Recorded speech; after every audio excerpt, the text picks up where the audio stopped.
دکتۆر لە کاتی تووڕەبوونە ئەما بێتە هۆکاری لە کارکەوتنی عەقڵ؟ لە کاتی تووڕەبوونە ئەبێتە هۆکاری لە کارکەوتنی عەقڵ؟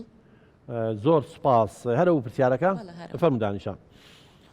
بێگومان میرەنداخان من باسم کرد وتم مێشکی ئێمە هەندێ بەشی بەرپرسە لە بیرکردنەوەی سا بەشی پێشەوەمان ئێرە ئەمە بەرپرسە لە بیرکردنەوەی منطقی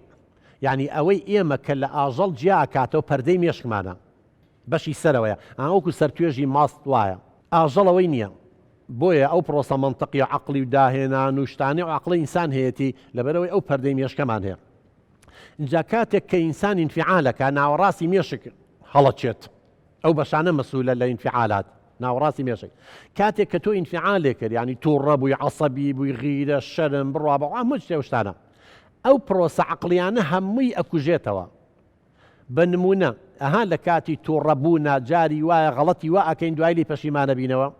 ئەها لە کاتی تووڕەبوونە جاری وا ڕەفتاری وا ناشیری نەکەین دوای ئەڵێن ئێمە ئەوەمان کردووە بۆ لەبەرەوەی ئێمە لە کاتی تووڕەبوونە واعی وشیار نین تا پرۆسە عەقڵیەکانمان ئیشکە ئەکوژێتەوە بێدەنگە بێ